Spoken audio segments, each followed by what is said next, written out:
नमस्कार, प्रखर राजपूत को देख रहे हैं आप। और आज तारीख 31 दिसंबर साल 2025 और इजराइल, फिलिस्तीन, लेबनान समेत पूरी दुनिया की खबरों के साथ एक बार फिर से आपके सामने हाजिर हुआ हूं। इस वीडियो में दोस्तों हम आपको बताएंगे कि ईरान और इजराइल की जनता एक साथ निकल के ईरान के खिलाफ प्रोटेस्ट करना क्यों शुरू कर चुकी है, और साथ ही इस समय ईरान की जो मेन राजधानी है तेहरान, वहां की मार्केट बंद हो चुकी है और ये अपने आप में बहुत बड़ी खबर है। इसको भी हम डिटेल में एनालिसिस करेंगे। और साथ ही बांग्लादेश में हिंदुओं के ऊपर, अल्पसंख्यकों के ऊपर लगातार अत्याचार हो रहा, लेकिन इसके बावजूद भी मोदी सरकार बांग्लादेश से अपने रिश्ते सुधारने में लगी हुई है और ये बड़ी ही अफसोसनाक खबर है। इसको भी हम डिटेल में एनालिसिस करेंगे। और साथ ही इजराइल ने सीज फायर को लेकर एक ऐसी अपडेट दी है जिसके बाद अब ये कयास लगाया जा रहा है दोस्तों कि अब इजराइल सीज फायर करने के मूड में बिल्कुल नहीं है।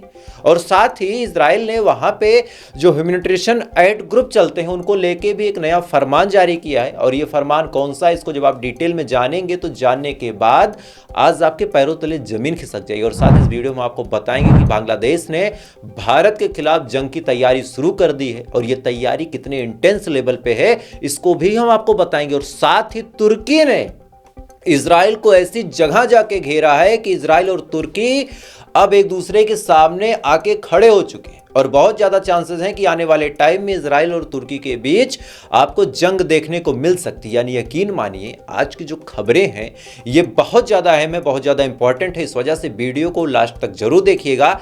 चैनल पे नए हैं तो वीडियो को लाइक करके, चैनल को सब्सक्राइब करके अपना प्यार जरूर दे दीजिएगा। और साथ ही इजराइल और फिलिस्तीन की जंग में आप किसके हक में दुआ करते हैं कमेंट करके जरूर बताइएगा। क्योंकि जब आप कमेंट करते हैं ना तो कमेंट हमेशा ही जिंदा लोग करते हैं। अपनी बात रखने की कुव्वत केवल जिंदा लोगों में होती है, मुर्दे अपनी बात कभी रख नहीं पाते। इस बात को याद रखिएगा। तो आप जिंदा या मुर्दा कमेंट में उसका सबूत दे दें। तब तक एक करके मैं आपको खबरें बताता हूं दोस्तों। और सबसे पहली खबर वही बताऊंगा जिसके लिए आपने वीडियो ओपन किया है। दरअसल तुर्की लगातार इजराइल को घेर रहा है और हर एक फील्ड में घेर रहा है। लेकिन अब इस चीज के दो मायने हैं। पहला मायना यह है कि तुर्की गाजा की मदद करना चाहता है। दूसरा मायना यह है कि तुर्की इजराइल की मुखालफत करके अपने आप को खलीफा बनाने की कोशिश में लगा हुआ है। अब चाहे जो मायना आप पकड़ लें, लेकिन दोनों ही सूरत हाल में इजराइल का लात खाना फिक्स है। अब ऐसा क्यों कह रहा हूं, आपको दो तीन चीजें पहले बता देता हूं। दरअसल तुर्की एक ऐसा देश है जो इजराइल का दुश्मन भी है और उसके बावजूद भी अमेरिका से उसने F-35 फाइटर जेट लेने की बातचीत कर ली। और कमाल की बात देखिए कि कल जब नेतन्याहू ने अमेरिका के राष्ट्रपति डोनाल्ड ट्रंप से पूछा कि क्या आप उसको F-35 देंगे, तब डोनाल्ड ट्रंप ने कहा कि हाँ, उसके बारे में हम बातचीत कर रहे हैं। उसके बाद नेतन्याहू ने कहा कि नहीं, आप F-35 ना दें, नहीं तो हमें दिक्कत हो जाएगी। लेकिन इसके बावजूद भी डोनाल्ड ट्रंप ने कहा कि यार एर्दोगान मेरा अच्छा दोस्त है और तुम्हें कोई दिक्कत नहीं होगी, तुम उसकी टेंशन ना लो। यानी तुर्की पहले तो इजराइल के खिलाफ जाके F-35 फाइटर जेट ले रहा। अब दूसरी बात आप सुनिए। हाल फिलहाल में आपने ये खबर सुनी होगी, इसको मैंने डिटेल में आपको समझाया था कि सोमालीलैंड को मान्यता देने वाला इजराइल एकमात्र देश बन चुका है। साल 1991 से सोमालीलैंड के लोगों ने अपने आप को सोमालिया से अलग कर लिया था और उसके बाद अपनी एक नोट छाप दी, अपने आप में एक राष्ट्रपति बना दिया, एक प्रधानमंत्री बना दिया, तमाम नोटंकी की। इसके बाद किसी ने जब मान्यता नहीं दी तो वहां की करेंसी की जो कीमत थी वो कौड़ियों के भाव हो गई थी, तौल तौल के उसको बेचा जा रहा था। इस बात को मैंने आपको डिटेल में बताया था। लेकिन इसके बावजूद भी इजराइल ने जब मान्यता दे दी तो इजराइल का एकमात्र एजेंडा था कि अफ्रीका में हम अपनी पकड़ मजबूत करें और साथ ही जो यमन के हूतीज ग्रुप हैं उन पे हमला करने के लिए हम अपने आर्मी बेस को सोमालिया या फिर सोमालीलैंड में तैनात कर लें। चूंकि सोमालीलैंड से यमन की दूरी महज चंद किलोमीटर की है। ऐसे हाल में अब जब इजराइल अपने मंसूबे में कामयाब हो रहा था तब तुर्की ने दोस्तों बहुत बड़ा खेल खेला। रिपोर्ट निकल के सामने आ रही है, आप अपनी स्क्रीन पे देख सकते हैं कि तुर्की भी अब सोमालीलैंड के बगल में, यानी जिस सोमालिया की धरती को ही काट के सोमालीलैंड बनाया गया, उसी सोमालिया पे अपना एयरबेस बना सकता है। दरअसल सोमालिया में एक जगह लगती है लास कोराय और इसी लास कोराय में एक एयरबेस है जिसपे तुर्की कई सालों से नजर गड़ा के रखा था। और तुर्की का मन था कि हमें वो एयरबेस मिल जाए तो अफ्रीकन कंट्री में हमारा कंट्रोल बढ़िया हो जाएगा। सेम काम इजराइल भी करना चाहता है, सेम काम तुर्की भी करना चाहता है। अब आप सोचिए, लास कोराय लेने के लिए अब ये अप्रोच कर रहा है और अगर सोमालिया ने लास कोराय तुर्की को दे दिया तो ऐसे हाल में हम सभी जानते हैं कि अगर एक चीज हो और उसको लेने वाले दो लोग हों तो दोनों के बीच आपको टकराव देखने को मिलेगा। यानी जिस अफ्रीकन कंट्री पे कंट्रोल करने की कोशिश इजराइल और तुर्की एक साथ कर रहे हैं, जाहिर सी बात है आज नहीं तो कल एक दूसरे के साथ आमने सामने आके खड़े हो जाएंगे। और जिस हिसाब से तुर्की एग्रेसिवली, जिस हिसाब से इतनी आक्रामकता के साथ काम कर रहा है, चाहे वो सीरिया में अपना रडार सिस्टम डिप्लॉय करना हो, चाहे तुर्की का ईरान के साथ दोस्ती करना हो, चाहे F-35 फाइटर जेट परचेज करना हो, अब चाहे एक नई घटना सोमालिया में जो लास कुराई एयरबेस उस पर अपना हक जमा के सोमालीलैंड के खिलाफ अपने अभियान को चलाना हो, इन तमाम सूरतों हाल में आप जान सकते हैं कि अब तुर्की और इजराइल के बीच एक बड़ी जंग आपको देखने को मिल सकती है। खैर, इधर इनकी जंग आपको देखने को मिले या ना मिले, लेकिन ईरान के अंदर एक गृह युद्ध जैसी स्थिति आ गई है और इस स्थिति को इजराइल, अमेरिका और रजा पहलवी ने मिलकर बनवाया। क्या है पूरी कहानी मैंने आपको कल डिटेल में बताई थी, तो अब ज़्यादा डिटेल में नहीं जाऊंगा। लेकिन हाँ, बर्लिन से साल 2023 का एक वीडियो अब सोशल मीडिया पे शेयर हो रहा और इस वीडियो में आप साफ तौर पे देख सकते हैं कि किस हिसाब से बर्लिन के अंदर ही पूरी स्क्रिप्ट साल 2023 में ही लिख दी गई थी। आज तेहरान की तमाम मार्केट बंद है, तेहरान की जो आवाम है वो सड़कों पर उतरी है, चूंकि $1 के मुकाबले जो ईरानी रियाल है उसकी कीमत अगर हम आपको बताएं तो $1 के मुकाबले 14.5 लाख रियाल हो चुका है। इस वजह से ईरान के व्यापारियों की कमर टूट चुकी है। और इधर जब इजराइल के प्रधानमंत्री बेंजामिन नेतन्याहू ने अपना स्पीच जारी किया, इसी के जस्ट बाद तो मानो तेहरान के अंदर आग लग गई है। रजा पहलवी को इन दोनों ने फंड किया, यानी अमेरिका ने और इजराइल ने। रजा पहलवी को कहा कि जाओ अपनी आवाम को भड़काओ, और साथ ही इधर ईरान की आवाम के साथ कंधे से कंधा मिला के इजराइल की आवाम को भेजा गया कि जाओ फूट डालो। और ऐसे हाल में जो आयतुल्लाह खामनेई की सरकार है दोस्तों बड़ी मुसीबत में है। इधर इकोनॉमिक लड़ाई लड़ ही रहे हैं। कल डोनाल्ड ट्रंप ने भी धमकी दी है। डोनाल्ड ट्रंप ने साफ तौर पे कहा कि अगर ईरान अपनी न्यूक्लियर फैसिलिटी को नहीं रोकता है, अगर ईरान ऐसे ही अपने न्यूक्लियर हथियारों को बनाता रहेगा तो हम हमला करेंगे। क्या कुछ कहा था आप डिटेल में एक बार सुन लें। Will you support an attack, Israeli attack on Iran if Iran will not have a deal? If Iran will continue with their ballistic missiles and also nuclear weapons? If they will continue with the missiles, yes, the nuclear, fast. इस video में आप साफ तौर पे सुन सकते हैं कि Donald Trump ने स्पष्ट धमकी दे दी है कि अगर ईरान अपने न्यूक्लियर फैसिलिटी को बढ़ाता चला गया तो हम सटीक एयर स्ट्राइक करेंगे। यानी साफ तौर पे आपसे बताऊं तो ईरान इस समय तिहरी मार झेल रहा। पहले तो वहां मंदी है, वहां पे तमाम तरह के सेंसन्स हैं, दूसरा अब जनता ही सड़कों पर उतर गई है, उससे भी निपटना है, और तीसरा इधर धमकी पे धमकी, कभी भी हमला हो सकता है। तो देखिए, अगर आप अंदर से मजबूत नहीं हैं, आपके परिवार के लोग ही आपके खिलाफ खड़े हो जाएं, तो भाई साहब आप कोई जंग जीत नहीं सकते। इस बात को आप समझिए। जब ईरान की आवाम ने ही बगावत कर दी है तो ईरान कोई जंग कैसे जीतेगा। और यही वजह है कि इजराइल आज बड़ा खुश है, बड़ा खुश है। खैर, इधर एक बहुत बड़ी अपडेट फिर निकल के सामने आई इजराइल के हवाले से कि सीज फायर के मामले में अब इजराइल और कड़े रुख अपनाएगा। रिपोर्ट आपके सामने आप अपनी स्क्रीन पे देख सकते हैं कि गजा के अंदर साल 2026 से जो मदद के ग्रुप वहां पे जा रहे थे उनको भी रोकने की पूरी प्लानिंग नेतन्याहू ने कर ली है और साफ तौर पे ऐलान कर दिया है कि अब गजा के अंदर कोई भी मदद नहीं जाएगी। यानी साफ तौर पे स्पष्ट बात है कि ये गजा के लोगों को मरते देखना चाहते हैं। इस समय वहां पे इतनी ठंडक है, इतनी भूखमरी है कि लोगों को मारने की जरूरत नहीं है, अपने आप मर जाएंगे। और अगर मदद नहीं पहुंची तब तो मरना फिक्स है। दुआ कीजिएगा, दुआ जरूर कीजिएगा, और कुछ आप नहीं कर सकते, दुआ कीजिएगा। खैर, इधर ये तमाम चीजें चली रही हैं। इधर बांग्लादेश की आपको कुछ तस्वीरें बताता हूं और मोदी सरकार से एक सवाल है। वो सरकार से सवाल पूछना आज हम सबका कर्तव्य है और हम सब ये सवाल पूछेंगे। दरअसल जिस हिंदू की हिफाजत के लिए मोदी सरकार आई थी, जो कहा था कि हम पूरी दुनिया में जितने भी हिंदू हैं उनके जान और माल की हिफाजत करेंगे, आज बांग्लादेश में एक तीसरे शख्स को भी गोली मार दी गई। पहले मेमनसिंह जिले में दीपू चंद दास को 18 दिसंबर को मारा गया, पीटा गया, जलाया गया, क्या कुछ किया गया आप डिटेल में जानते हैं। उसको मैंने डिटेल में कवर किया तो दोबारा नहीं बताऊंगा। उसके बाद अमृत मंडल को मारा गया और उसके बाद बजिंदर, एक शख्स का नाम है, 42 साल का ये आदमी था, इसको भी वहां पे गोली मार दी गई। और गोली मारने के बाद गोली मारने वाले शख्स ने कहा कि भाई साहब मैं तो मजाक में मार रहा था।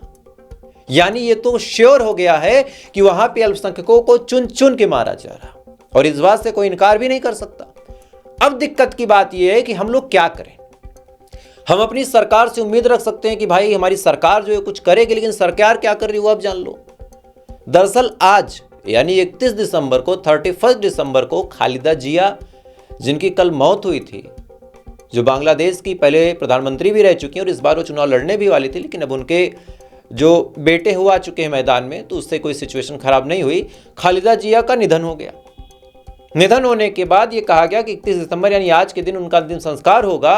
और ताजु की बात ये सुनिए कि हमारे देश के फॉरेन मिनिस्टर एस जयशंकर साहब पहुंच चुके हैं और रिपोर्ट ये निकल के सामने आई कि इससे भारत और बांग्लादेश के बीच राजनीतिक रिश्ते सुधरेंगे। यानी वो आपके खिलाफ जहर उगल रहा, आपको तोड़ने की बात कर रहा, आपको काटने की बात कर रहा, आपके 7 राज्यों को अपने मिलाने की बात कर रहा, उसके बाद भी आप रिश्ता सुधारना चाहते हैं। सेम सवाल अगर आप अंधभक्तों से पूछ लें कि भाई साहब अब मोदी सरकार कहां है, कहां गई वो लाल आंखें लेजर आई, फूट गई, 56 इंच की छाती सुकड़ गई। बड़ा सिंपल सा सवाल है भाई, मोदी सरकार तो कहती है कि हम तो हिंदुओं के लिए यार ऊपर वाले से लड़ जाएं, भगवान से लड़ जाएं, और यही हिंदुओं की जब बात आई तो एस जयशंकर पहुंच चुके हैं। जब तक आप वीडियो देखें मैं भी वो पहुंच चुके हूं। और ऐसा नहीं कि केवल हिंदुओं पे अत्याचार हो रहा है इस वजह से मैं इतना गरमाया हूं। बात यह है कि भाई साहब बांग्लादेश भारत के खिलाफ बड़े जंग की तैयारी कर रहा। बांग्लादेश में इस समय जो अंतरिम सरकार चला रहे मोहम्मद यूनुस, वो तुर्की के साथ एक डील कर चुके हैं और इस डील में उनको लेजर गाइडेड मिसाइल मिलेंगी, यानी सीरेट लेजर गाइडेड मिसाइल मिलेंगी। और ये मिसाइल 8 किलोमीटर की रेंज में कुछ भी मार के गिरा देने में सक्षम है। बांग्लादेश की अंतरिम सरकार ने यह डील तुर्की के साथ कर ली है और बहुत जल्द चांसेस हैं कि अब ये मिसाइल बांग्लादेश को मिल जाएगी। 8 किलोमीटर इसकी रेंज है और सबसे कमाल की बात इसकी ये है कि इसका वजन केवल 15 किलो है, केवल 15। इसको आप छोटे मोटे हेलीकॉप्टर से फेंक दें, इसको आप ड्रोन से ले जाके दाग दें, या फिर किसी जीप किसी मोटरसाइकिल से भी ले जाके आप फेंक सकते हैं, क्योंकि इसका वजन ही नहीं है और ये ठीक ठाक नुकसान पहुंचाती है दोस्तों, क्योंकि तुर्की ने बनाया इसको और तुर्की के हथियार नो डाउट बड़े अच्छे होते हैं। यानी इस एक्सट्रीम लेवल पे हमारे खिलाफ तैयारी कर रहे हैं बांग्लादेश वाले, और हम लोग राजनीतिक रिश्ते। भाई हमको तो समझ नहीं आता कि ये प्रधानमंत्री हैं गनचक्कर। खैर, इधर ये तमाम चीजें दोस्तों चली रही। इधर बड़ी अपडेट निकल के सामने आ रही रशिया और यूक्रेन की जंग में यूक्रेन के राष्ट्रपति व्लादिमीर जेलेंस्की को अमेरिका की तरफ से बड़ा तोहफा देखने को मिला और इस तोहफे में बात की गई है कि अब 15 साल तक अमेरिका रशिया के खिलाफ जाके यूक्रेन की सुरक्षा की जिम्मेदारी लेगा। हालांकि ये चीजें स्पष्ट नहीं है कि ये जिम्मेदारी कैसे लेगा, मतलब अपनी सेना भेजेगा, अपनी नेवी भेजेगा, यूक्रेन से बातचीत करेगा, रशिया से सीज फायर करवाएगा, क्या करेगा वो नहीं कंफर्म है। लेकिन रिपोर्ट आपके सामने आप अपनी स्क्रीन पे देख सकते हैं कि ट्रंप ने वादा किया कि अब वो जेलेंस्की के देश यानी यूक्रेन को सुरक्षा मुहैया करवाएंगे। अब ये सुरक्षा कैसी होगी ये क्लियर नहीं है, लेकिन ये रशिया के खिलाफ एक नए जंग की आगाज है और ऐसे हाल में रशिया क्या करेगा आपको बताने की जरूरत नहीं है दोस्तों। रशिया पलट के वार जरूर करेगा और ऐसे हाल में यह हमला अब अमेरिका की इज्जत को भी तार तार करेगा। चूंकि बात बहुत सिंपल है कि अगर यूक्रेन के हक में अमेरिका अपनी आर्मी भेजता है तब तो रशिया और अमेरिका की आमने सामने की जंग है और उसमें तो पूरी दुनिया पिस जाएगी, और अगर नहीं भेजता है तो अमेरिका को कोई सीरियस लेगा नहीं। चूंकि अमेरिका अगर ऐसे वादे करके पीछे हटता है तो फिर क्या होगा आप समझ सकते हैं। खैर, इधर ये तमाम चीजें चली रही। इधर बड़ी अपडेट निकल के सामने आ रही है कि बेंजामिन नेतन्याहू डोनाल्ड ट्रंप से मिलके अब हमास को खत्म करने के लिए, हिजबुल्लाह को खत्म करने के लिए परमिशन ले चुके हैं। दरअसल ये भाई साहब जब गए थे तो इन्होंने केवल अपने मतलब की बात की। पहले तो इन्होंने जम के तारीफ की, जम के तारीफ करने के बाद इन्होंने कहा कि आप हमारे देश आइए, हम आपको अपने देश का सर्वोच्च सम्मान देंगे। और आजकल सर्वोच्च सम्मान देना मानो कोई खेल हो गया हो। भारत को हलाल सर्टिफिकेट देना था तो ओमान ने मोदी साहब को सर्वोच्च सम्मान दे दिया। इधर आसिम मुनीर को सऊदी अरब ने अपना सर्वोच्च सम्मान दे दिया। इधर अब इजराइल भी डोनाल्ड ट्रंप को अपना सर्वोच्च सम्मान देगा। और इसी के बाद इतनी देखिए, डोनाल्ड ट्रंप जो है वो थोड़ा सा चाटुकारों को बड़ा पसंद करता है, जो उसका चाटता है डोनाल्ड ट्रंप उससे खुश हो जाता है।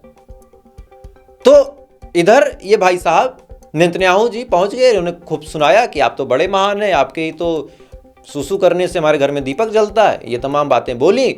और बोलने के बाद कहा कि भाई साहब इतना सब तो ठीक है, ईरान का भी आपने क्लियर कर दिया कि हमला करना है, लेबनान में थोड़ी सी परमिशन मिल जाती है आर्मी घुसाने की। डोनाल्ड ट्रंप ने कहा अच्छा सोचते हैं, बताते। फिर उन्होंने कहा कि यार हमास का क्या करें, डोनाल्ड ट्रंप को चढ़ाया। डोनाल्ड ट्रंप ने फौरन अल्टीमेटम सौंप दिया और कहा कि अगर पार्टिकुलर टाइम के अंदर हमास हथियार नहीं छोड़ता है तो हमास को एक बड़ी जंग देखने को मिल सकती है। क्या कुछ कहा पहले वीडियो में सुन ले, पत्रकारों के माध्यम से पूरी बात मैं आपको बता रहा हूं, आप सुन ले पहले। We talked about Hamas and we talked about disarmament, and they're going to be given a very short period of time to disarm, and we'll see how that works out. Steve Witkoff and Jared Kushner will be in charge of that from our side, but if they don't disarm as they agreed to do, they agreed to it, and then they'll be held to pay for them, and we don't want that. We're not looking for that, but they have to disarm within a fairly short period of time. इस video में आप साफ तौर पे देख सकते हैं कि किस हिसाब से डोनाल्ड ट्रंप ने अल्टीमेटम सौंप दिया है और साफ तौर पे कहा है कि अगर हमास ने हथियार नहीं छोड़ा तो जंग देखने को मिल सकती है। और इधर हमास ने तो कसम खा रखी है कि हम हथियार नहीं छोड़ेंगे। तो ऐसे हाल में अब बहुत ज्यादा चांसेस हैं कि एक बार फिर से गाजा के ऊपर इजराइल और अमेरिका का कहर आपको देखने को मिलेगा। और अगर ऐसा हुआ तो यकीन मानिए, बात बहुत कड़वी कहूंगा, ऊपर वाले को आप साक्षी मान के, वो गवाही है, मेरी बात को आप यकीन से सुनिएगा, वो गवाही रहेगा मेरी बात का कि अगर इस बार जंग हुई और ईरान बीच में नहीं आया, तुर्की बीच में नहीं आया, तो गाजा नक्शे में नहीं रहेगा। आपको बहुत बुरा लग रहा होगा, मुझे भी लग रहा, लेकिन यही ब्रूटल सच्चाई है, जिसे कहते हैं कड़वी सच्चाई। क्या किया जाए। खैर, तो फिलहाल अभी के लिए बस इतना ही। बाकी थोड़ी देर बाद आपसे फिर मुलाकात होगी ऐसी किसी खबर के साथ। तो चैनल पे अगर आप नए हैं तो सब्सक्राइब बटन जरूर दबा दीजिएगा, क्योंकि जब आप सब्सक्राइब करते हैं तो कोई भी खबर हो, इससे पहले कि यूट्यूब उसको डिलीट करे, वो खबर आप तक पहुंच जाती है। तो सब्सक्राइब करें, वीडियो को शेयर करें। बाकी थोड़ी देर बाद आपसे फिर मुलाकात होगी ऐसी किसी खबर के साथ। तब तक आप अच्छे रहें, खुश रहें, अपना ख्याल रखिए, अपने देश का ख्याल रखें। जय हिंद, ऊपर वाला आपकी हिफाज़त।